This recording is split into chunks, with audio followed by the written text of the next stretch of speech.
Graça e paz, irmãos. É com temor e tremor que estamos diante desse Deus bondoso e glorioso para partilharmos a sua santa e gloriosa palavra, né?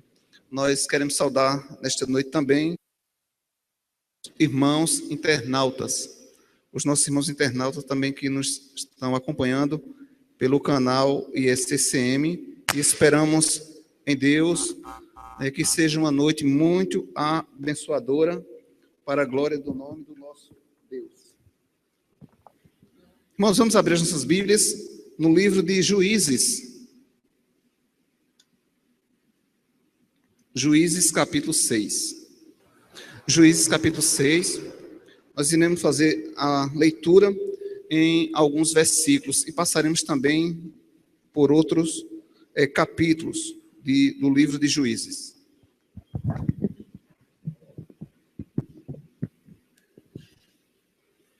Faremos a leitura, começando aí no verso 1. Juízes, capítulo 6. Se tem alguém ao seu lado que não está com a Bíblia, que você possa estar assim ajudando.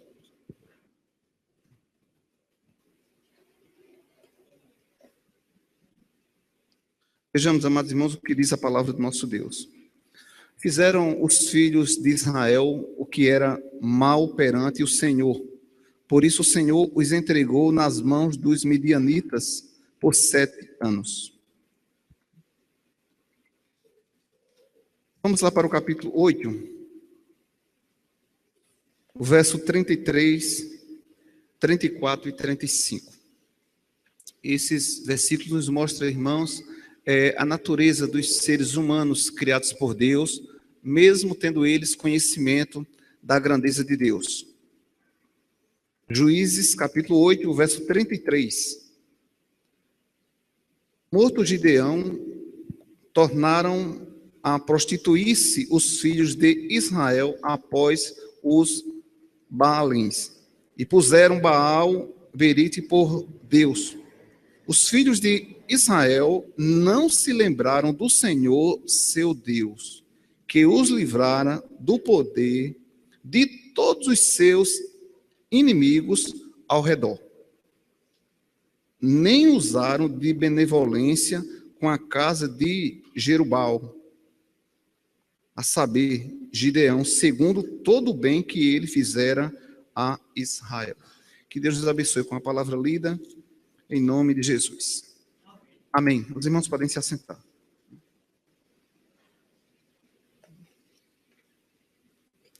Irmãos, nós vamos falar nesta noite um pouquinho sobre a história dos israelitas, né?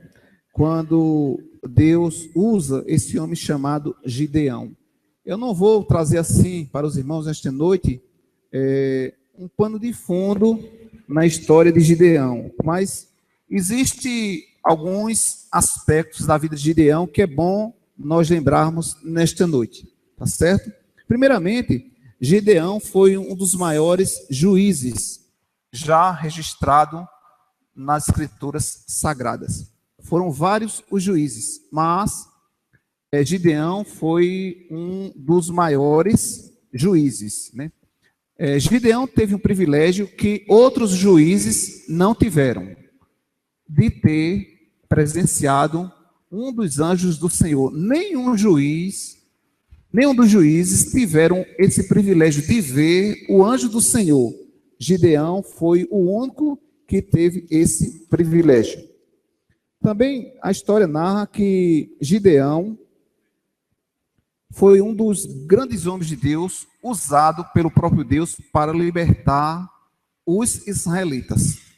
Então, podemos assim concluir sobre um pequeno histórico da vida de Gideão, segundo as escrituras sagradas, segundo a profecia que nós encontramos no livro de Isaías, que Gideão, ele foi tipo um Moisés, diante da libertação do povo israelita, né?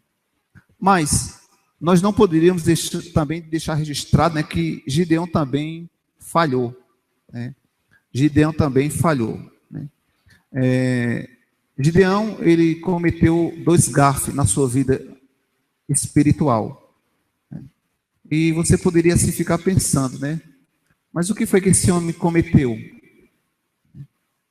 Sendo um homem de Deus. E minha pergunta é, meu irmão, minha irmã, o que vocês têm errado como homem e mulher de Deus?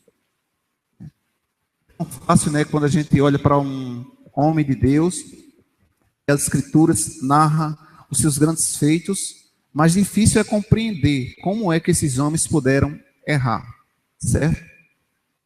Primeiro, né, Gideão, ele construiu uma estola sacerdotal de ouro e deixou erguida para que o povo visse, e como o povo é tendencioso a idolatrar, começaram a idolatrar aquela estola sacerdotal de ouro, né? E a segunda falha de Gideão, né, que ele se enalteceu diante de grandes coisas que Deus fizera através de suas mãos.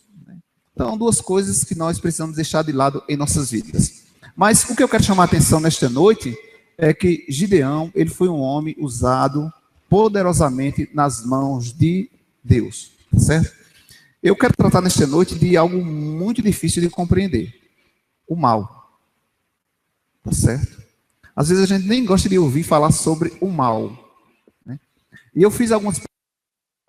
eu consultei Hernando Dias Lopes, consultei Luiz Saião, procurei também ler algumas coisas de Hendrickson e Palmer Robertson, e infelizmente nenhum deles trouxeram a resposta que eu queria.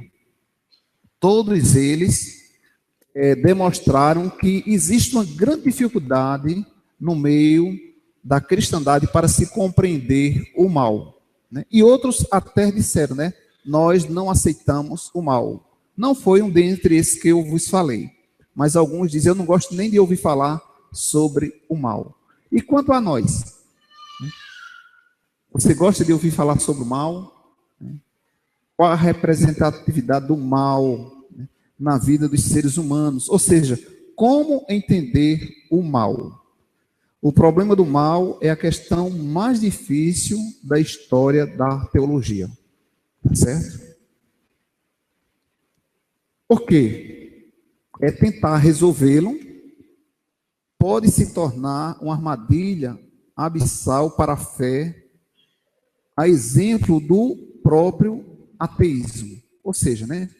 Quem tenta buscar muito aí uma resposta para entender a questão do mal, termina virando um ateísta. Por quê? Porque, preste bem atenção uma coisa, né? Se a gente começa a pensar o seguinte, peraí, Deus é soberano? Sim ou não? Sim, né? Deus é onisciente? Deus é onipotente? Deus sabe, antes do mal acontecer, ele já sabe o que vai acontecer. E por que ele deixa acontecer? Por que ele deixa acontecer? Então, esse é o grande problema dos chamados ateístas, quanto à questão como entender o mal. A nossa palavra está intitulada Como Entender o Mal, certo? Mas o nosso objetivo nesta noite, meus irmãos e irmãs, é declarar para a igreja que Deus determina ou decreta cada acontecimento da história, a cada ação de suas criaturas, inclusive o homem, de acordo com a sua vontade. Se a gente dissesse nesta noite, como o profeta Isaías profetizou, os irmãos têm aí o texto sagrado em mãos, está na pastoral, né, que o profeta diz, Isaías 45, verso 67, não é Isaías 456, viu que não tem Isaías 456, mas é Isaías 45, verso 67, que diz, o Deus que criou, eu formo a luz e crio as trevas. Faço a paz e crio o mal. Eu sou o Senhor, faço todas estas coisas. Lá no livro do profeta Isaías, também, ele diz o seguinte, eu não tenho satisfação a dar a ninguém. Então, existe aquela polêmica. Foi Deus que criou o mal? Não. foi Deus que criou o mal. Se Deus criou o mal, ele sabia o bem que o mal traria. Quando sabia também que o mal traria um grande desastre para a humanidade. Se foi ou se não foi, o problema, meus queridos irmãos, é que nós precisamos compreender, né, a ação do mal. Certo? Na realidade, nunca vamos compreender o mal em si. O mal em si. Mas Deus é soberano, né, em fazer o que Ele quer. Veja bem, não só os teólogos que eu fiz algumas pesquisas em escrito deles, mas veja bem, os próprios profetas, eles também indagaram quanto à questão do mal. Por exemplo, né, o profeta Abacuque, ele ficou espantado quando viu o mal. E ele disse: Senhor, como é que pode? Tu és um Deus que é santo e está vendo o mal assolando o teu povo e não toma nenhuma providência? Isso implica dizer que Abacuque também não compreendeu o mal. Certo? Não compreendeu. O profeta Miqueias também vai falar do mesmo jeito. Senhor, tu és santo, tu se aparta do mal. Tu estás vendo aí o teu povo sendo aí esmagado por este mal que está tomando conta dele e não faz nada? Onde tu estás? E meu irmão, minha irmã, qual tem sido também a sua pergunta, o seu questionamento, a sua dúvida quanto aos males que nós estamos vendo em nossos dias? O mal pode entrar dentro da sua casa, pode estar fora da sua casa. Seja, meus irmãos, né? O Dr. Gelbic diz que o mal está em todos os lugares. Você concorda com isso? Que o mal está em todos os lugares.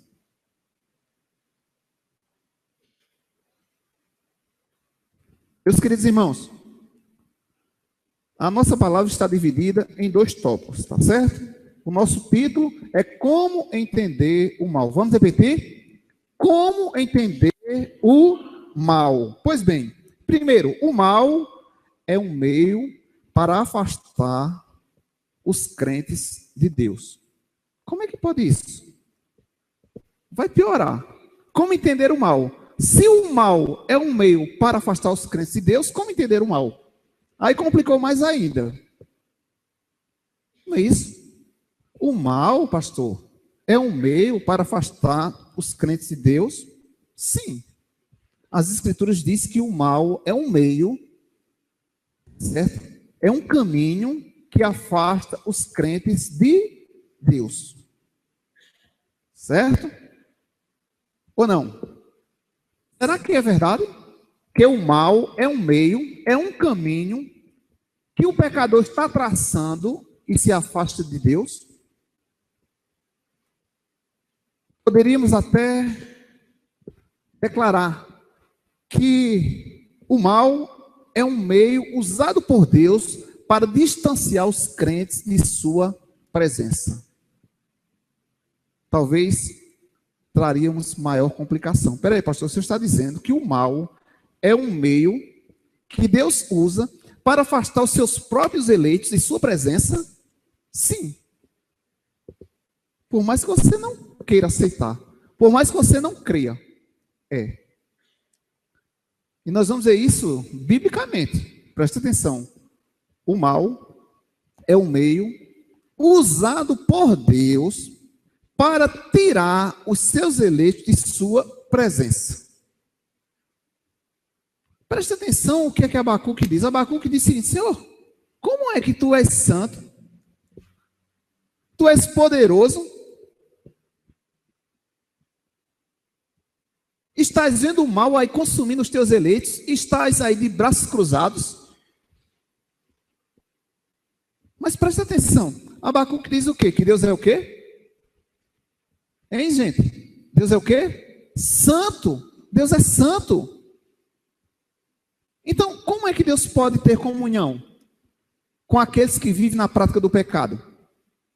Logicamente, Deus vai usar o quê? O próprio mal para afastar esse crente de sua presença. E aí, veja, meus irmãos, está escrito aí, em Juízes capítulo 6. Tá certo? Estamos defendendo, em primeiro lugar, no nosso título, como entender o mal. E complicamos mais ainda quando estamos afirmando que o mal, em primeiro lugar, é um meio que afasta os crentes, os eleitos da presença de Deus. É o que está escrito aqui. Vamos lá? Juízes capítulo 6, verso 1. Fizeram os filhos de Israel o que era o quê? Hein, gente? O que foi que os filhos de Israel fizeram? Mal. Perante quem? O Senhor. Por isso, o que foi que aconteceu? O Senhor os entregou para quem? Nas mãos dos midianitas. Por quanto tempo? Eu quero perguntar a você que não entendeu. Para os israelitas, isso foi um mal? Ou não? Foi? Foi ou não? Por que foi mal? Por que foi mal? Porque eles sentiram que estavam sendo dominados, esmagados pelos midianitas por 7 anos, né? 7 anos. Mas preste atenção uma coisa, o que era que eles estavam fazendo perante os olhos do Senhor? Hein? Mal. E o que foi que o Senhor fez? Mal também. Mal. Tá certo? Eles praticaram o mal. Isso feriu a santidade de Deus. E Deus vem com o que para eles? Com o mal. E o mal foi o quê? A entrega de escravidão por 7 anos. Vejam os irmãos, a narração bíblica, capítulo 6. Fizeram-se de Israel o que era mal perante o Senhor.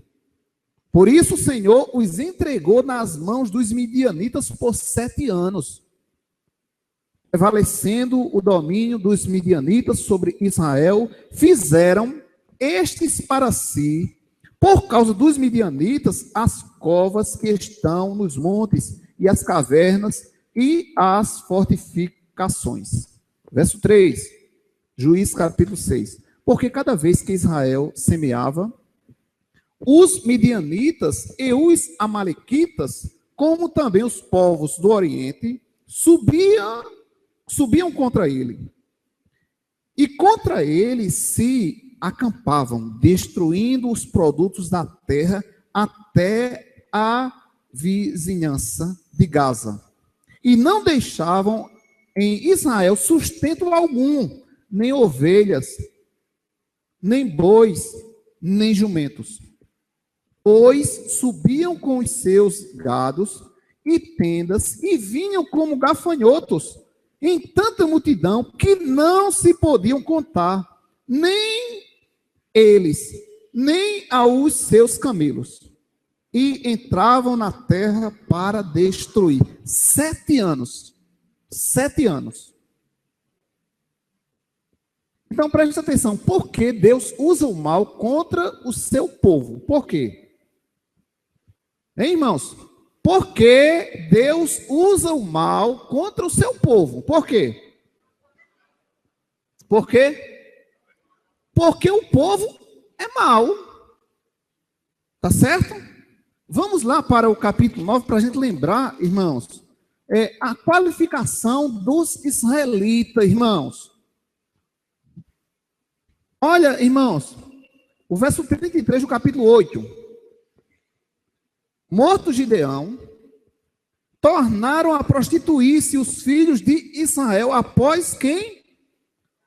Os Balaíns, ou seja, outros deuses foram levantados ali. Olha só, meus irmãos, a palavra de Deus diz que anteriormente a essa confusão toda, que Deus leva 7 anos ali em cativeiro para aquele povo, eles já haviam adorado também os Balaíns. Olha o que é que a Bíblia diz aí. Morto Gideão, tornaram, ou seja, meus irmãos, isso eles já haviam feito, meus irmãos.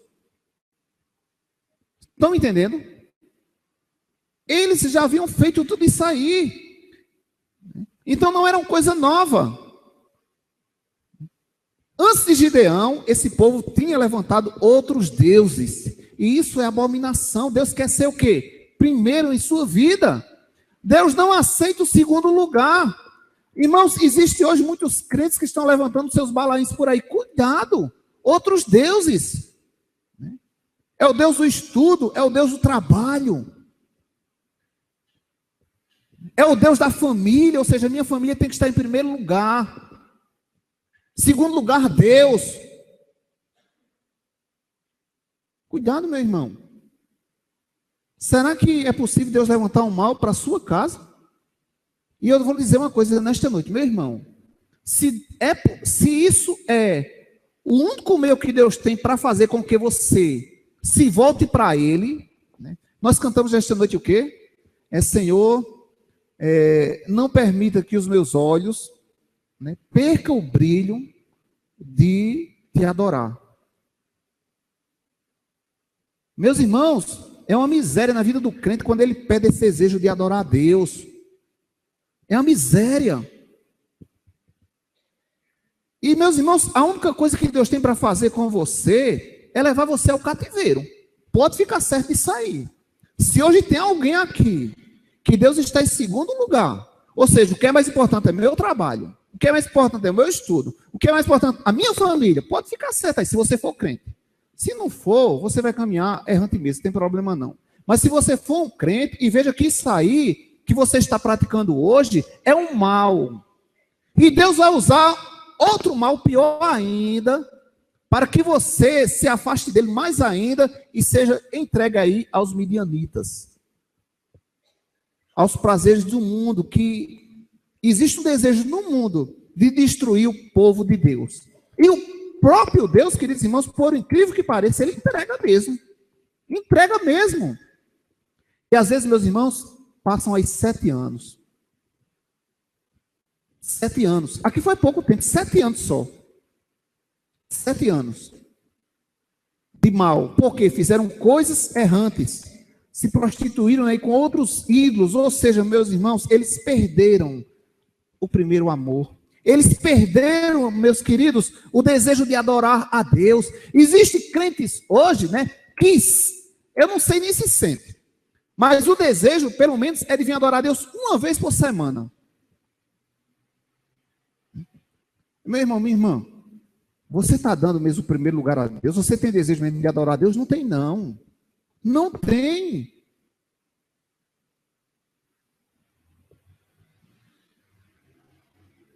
E é preciso Deus ir lá na tua casa, na tua família, no teu comércio, saquear, para que você se vire aí num homem de oração, numa mulher de oração, que pelo menos venha frequentar a sua igreja, em 5 cultos, em 5 momentos de oração, pelo menos um.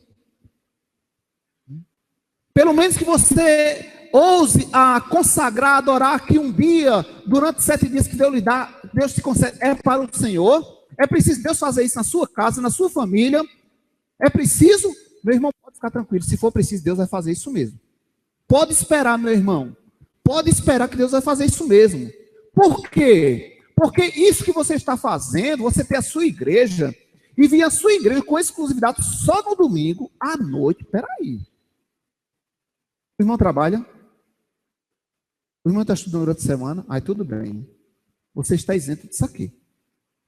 Mas se meu irmão está em casa em pleno domingo de manhã, né, vai para a praia, vai para a piscina, vai cuidar em comida para um parente que vem para a sua casa, meu irmão, você está em pecado. O dia de adoração, na quarta-feira você está lá porque eu cheguei cansado do meu trabalho.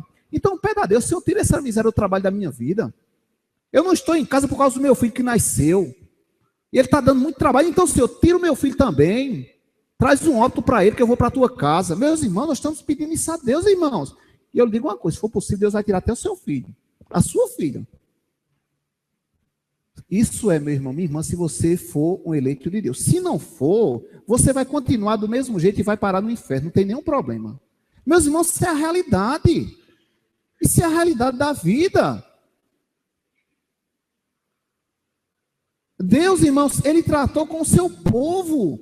E olha, meus irmãos, o que é que diz aí? Vamos analisar direitinho o capítulo 8, o verso 34, diz, olha, os filhos de Israel não se lembraram do Senhor quem? Irmão, está falando aqui que era um povo de Deus, gente. Não era descrentes, não. Era um povo que havia passado por aquelas experiências grandiosas diante de Deus, irmãos, como você tem passado. Mas a Bíblia nos diz, queridos irmãos, que eles não lembraram do Senhor, seu Deus, que os livrara do poder de todos os seus inimigos. E Deus tem feito isso hoje com a sua igreja. Deus tem feito isso.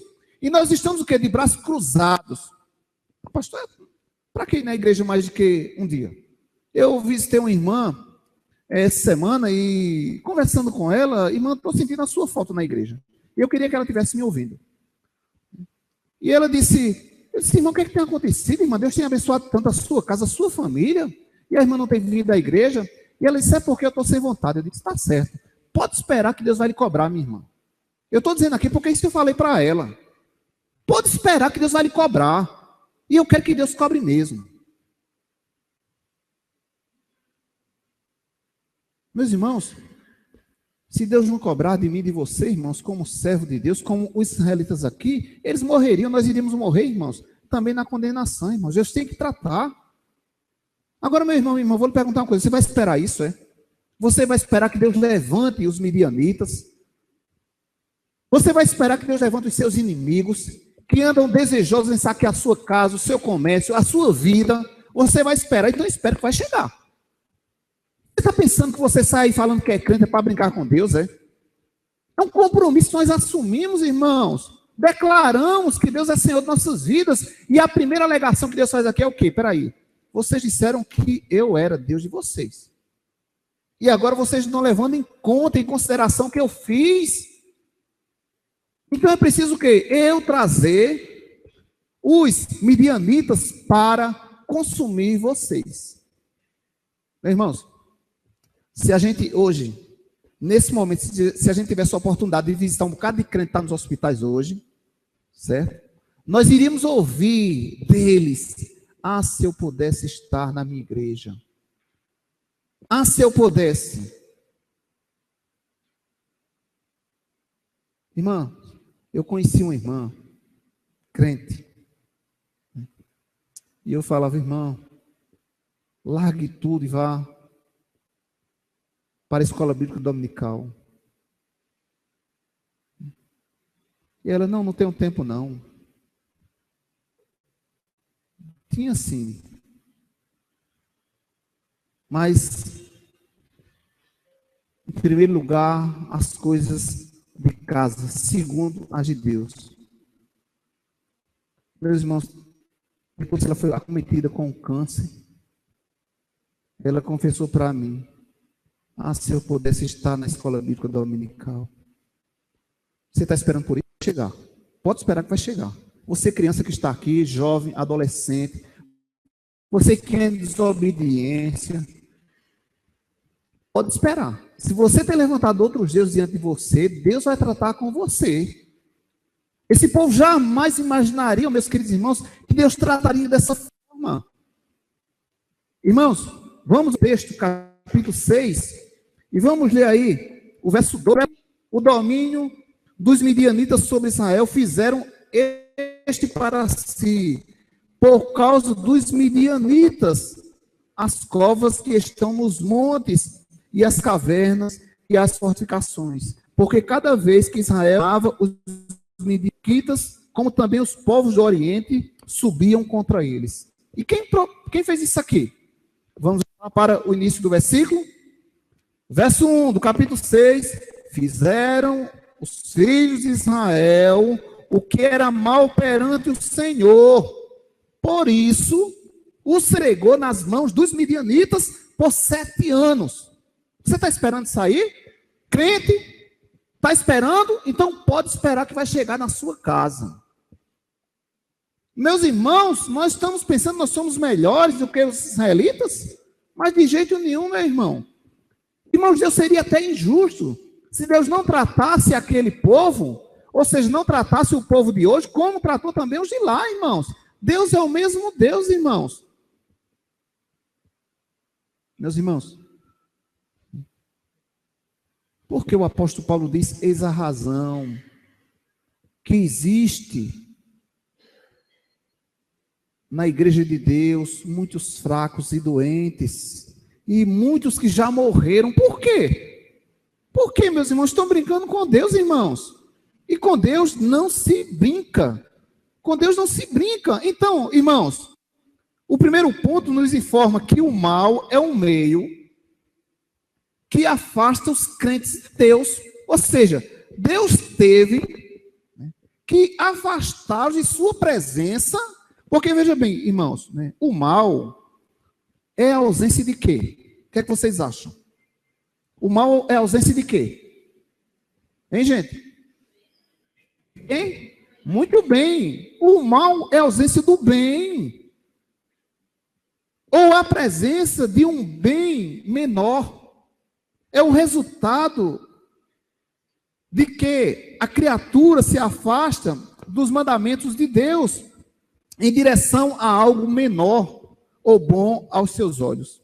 Olha, Agostinho de Hipona. Agostinho de Hipona também ponderou sobre a natureza do mal. Na sua Cidade de Deus, como em seus outros escritos, ele sustentava que desde que Deus criou todas as coisas boas, o mal não pode ter uma existência própria. Ele disse, o mal não pode vir de uma hora para outra. Eu sou o mal e eu vim fazer isso aqui. Não, existe alguém que vai providenciar o mal. E veja bem, meus irmãos, para a gente terminar esse primeiro ponto aqui, o que é que nós podemos aplicar em nossas vidas? Que os israelitas fizeram o que era mal a Deus e Deus trouxe o mal perante eles. Por quê? Deus não é santo? Não foi isso, né, que o profeta Abacuque viu? Peraí, Senhor, tu és santo? E não está vendo o mal que está acontecendo com o teu povo? Peraí, Deus é santo e vai agora? Está mantendo comunhão com alguém que está desprezando a obra dele, desprezando a sua igreja, não fazendo caso. Irmãos, não, irmãos, Deus é Deus. Eles praticaram o mal diante de Deus, e Deus trouxe o quê? O mal também para eles. Irmãos, que nesta noite possamos assim, olhar para nós mesmos e ver como é que está a minha vida. Como é que está a minha vida? Eu tenho lembrado de Deus todos os dias, eu tenho meditado na palavra dele todos os dias, eu tenho orado, eu tenho amado estar no culto público, eu tenho ciência, né, que primeiro as coisas de Deus e segundo as coisas do mundo. Meus irmãos, nós estamos trocando, meus queridos irmãos. Presbítero Gerson, suponhamos aqui, para ilustrar, não é homem de Deus. Aí está lá. Pastor, dei uma passadinha lá na minha casa que minha esposa morre, mas não morre.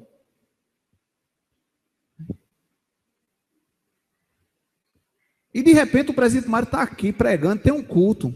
E eu estou naquele impasse. Espera aí, eu vou cultuar a Deus como crente ou vou lá na casa do presbítero Gerson como descrente? Como crente, qual é o meu papel? O que é que vocês acham? A mulher morre, mas não morre lá. E agora, o que é que eu vou fazer como crente? Hein, gente? A igreja? Rapaz, cuidado com seu pensamento aí. Para a igreja?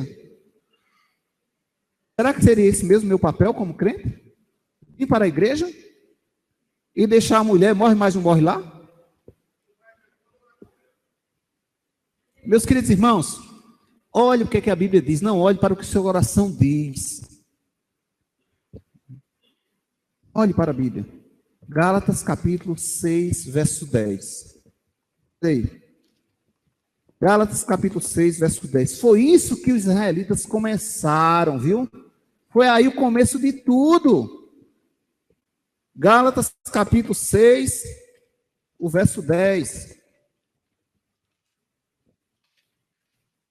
Essas brechas, irmãos, que vão acontecendo em nossas vidas, e nós achamos o quê? Tudo natural.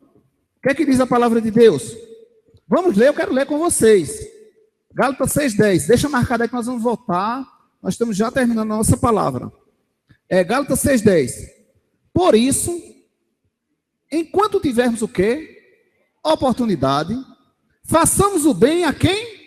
A todos, mas principalmente aos crentes. Aos crentes, tá certo, Rinaldo? Em primeiro lugar, Deus. Depois eu vou lá, presbítero. Depois eu vou lá. Primeiro, Deus. Primeiro, Deus. Mas nós estamos o quê? Invertendo, meus irmãos. E aí é o perigo.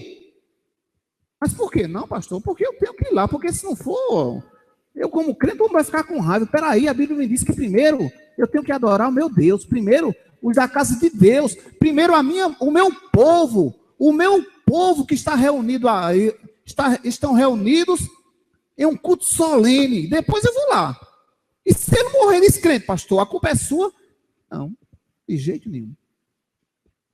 De jeito nenhum. É sua? É minha? Não. De que se queixa o homem? Vai para o inferno por causa do pecado dele. Meus irmãos, é isso que Deus quer de mim e de você. Que sejamos, né, sinceros, de acordo com aquilo que a palavra de Deus nos diz. Mas vamos para o segundo ponto, certo? Então, nós estamos defendendo nesta noite como compreender o mal, né? Como entender o mal. E repito que é realmente uma coisa difícil, tá certo? De compreender o mal, porque nós não estamos adaptados ao mal. Mas veja bem, nós defendemos nesse primeiro ponto que o mal é o quê? Muito bem. É um meio de Deus para afastar os eleitos. Sua presença. Vão para lá. Vão para lá. Mas, queridos irmãos, não desanimes, ó coração. O mal é um meio que Deus atrai os crentes para si. Amém? Tá certo? O mal é um meio que Deus atrai os crentes para si. De um lado, nós estamos dizendo o quê? Que o mal é um meio que Deus diz, vai para lá. Por outro lado, Deus diz que o mal é um bem que atrai os crentes para ele. Isso nós vamos dizer biblicamente. Olha aí, para o capítulo 6, o verso 11. Então veio o anjo do Senhor e assentou-se debaixo do carvalho que está em Ofra, que pertencia a Joás. E Gideão, seu filho, estava malhando trigo no lagar para o pôr a salvo dos midianitas. Então o anjo do Senhor lhe apareceu e lhe disse: o Senhor é contigo, homem valente. Respondeu-lhe Gideão: ai, Senhor meu, se o Senhor é comigo, se o Senhor é conosco, por que nos sobreviveu tudo isto? E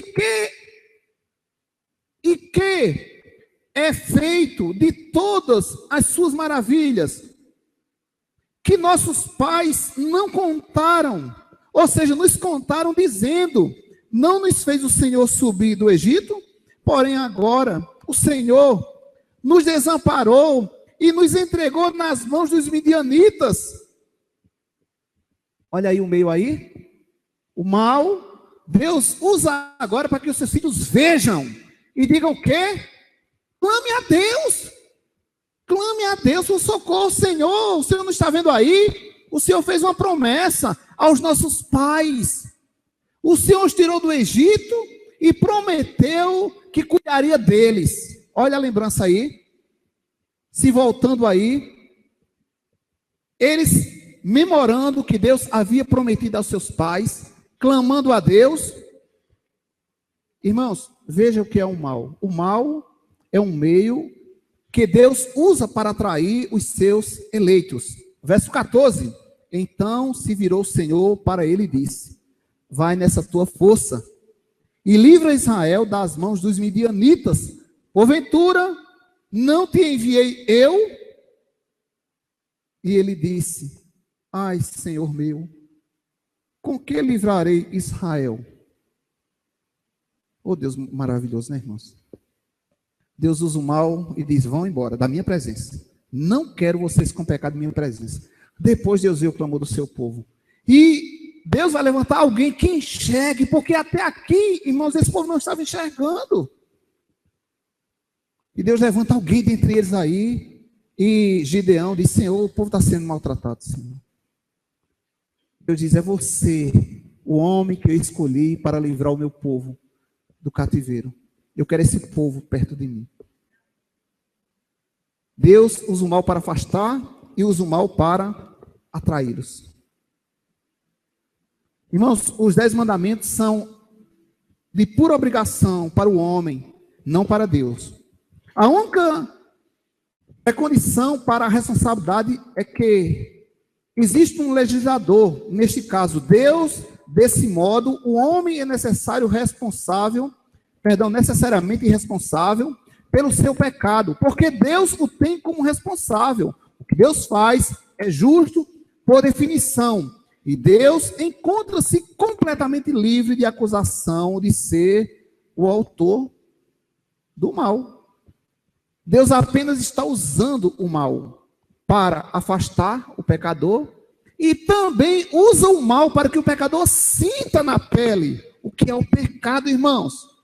O que é se afastar dele? O que é a nossa negligência?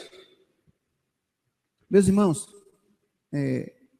se eu, pastor, eu enxergo algo que eu não desejaria ver na vida dos irmãos, o quanto vocês enxergam também na minha vida, meus queridos irmãos, imagine Deus, o que é que Deus vê em mim e você? Irmãos, como é que está a nossa vida hoje? Você está vivendo em conformidade, que não há necessidade de Deus usar o mal para que lhe atraia, para que você necessite, de estar aqui orando, de estar aqui nas quartas-feiras aprendendo de Deus, de ter uma vida também de meditação na palavra de Deus em sua casa, no seu trabalho. Ou você acha que Deus tem que suscitar um mal para lhe atrair aos seus pés? Como é que está hoje a sua vida? Lembre-se que os israelitas, Deus teve que usar o mal para afastá-los, quanto usou também o mal para atraí-los. Eles sentiram na pele ali que estavam sofrendo, que estavam sendo ali esmagados e necessitavam urgentemente da bondade do nosso Deus. O que é que nós podemos aplicar em nossas vidas, irmãos? Irmãos, o mal, ele é o benefício nas mãos de Deus para seus eleitos clamarem por seu nome. Aplica isso na tua vida. Nós estamos concluindo nossa palavra. O mal é um benefício nas mãos de Deus para eu e você clamarmos por seu nome. Foi isso justamente que os israelitas fizeram. Olha aí no capítulo 6, no verso 6. 6. Eu quero ler com a igreja esse versículo. Vamos ler? Assim Israel ficou muito debilitado com a presença dos midianitas. Então os filhos de Israel fizeram o quê? Olha aí, está vendo aí? Estão vendo? Antes eles estavam fazendo o quê? Os israelitas? Mal. E qual era o mal? Se misturaram com outras nações. Cuidado para não se misturar com outras nações. Cuidado. Isso é um mal aos olhos de Deus, meus irmãos. E depois eles passaram a adorar o Deus deles, gente. Depois, os israelitas que provaram de Deus, eles passaram a adorar os deuses deles. E aí vieram 7 anos de luta, de sofrimento, de massacre. Mas Deus não havia esquecido deles. Deus estava esperando, sabe o quê? Que alguém clamasse por ele. E às vezes, irmãos, nós dormimos, né? Fazemos nem caso das coisas de Deus. Tá lá, a esposa chama, né? Vamos para a igreja hoje? Vou não, estou tão cansado. Se tivesse um hospital com câncer, você estava lá pedindo, ô minha filha, vai orar por mim na igreja. Misericórdia, meu irmão. Será que é preciso Deus fazer isso?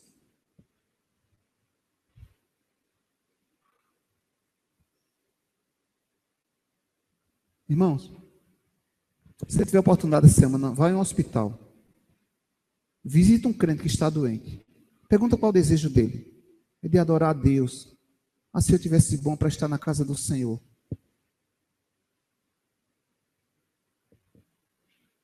Os crentes chegam em casa cansados, reclamando do trabalho. Eu trabalhei hoje demais. Você é para chegar em casa agradecendo a Deus. Senhor, muito obrigado pelo dia de trabalho hoje. Eu trabalhei muito. Mas eu vou na tua casa hoje à noite te adorar. Porque tu és digno do meu louvor. Amém? Mas muitos estão blasfemando. E aí, meus queridos irmãos, é preciso que Deus suscitar o mal para afastá-los da sua presença. E depois Deus vai o quê? Usar também o mal para trazê-los à sua presença. Irmãos, terminando a nossa fala, lembrem os irmãos, neste estudo nós tratamos a dificuldade. Como entender o mal? Primeiro, nós destacamos que o mal é um meio que afasta os crentes de Deus. E em segundo lugar, que o mal é um meio que Deus usa para atrair os crentes. Quando eles estão na dor, Deus vai lá e suscita. E aí, irmãos, a história de Gedeão termina que Gedeão, os midianitas, os amalequitas, era muita gente. Muita gente. Eles também tinham muita gente. Mas Deus sabia o que era que estava no coração daquele povo, meus irmãos. E Deus disse, olha, tem uma coisa, se eu conceder força a esse povo, sabe o que eles vão falar para mim? Foram as nossas mãos que venceram os amalequitas, os midianitas. Deus disse o seguinte, Gideão, 300 homens para vencer eles lá. E foram com 300 homens que Gideão, com a força de Deus, venceu o quê? Os midianitas, os amalequitas e outros povos que vinham contra Israel. Mas por que, meus queridos irmãos? Porque eles clamaram. Hoje é noite de clamor, meu irmão, minha irmã, clama a Deus. Senhor, não deixe que os meus olhos percam o brilho do primeiro amor.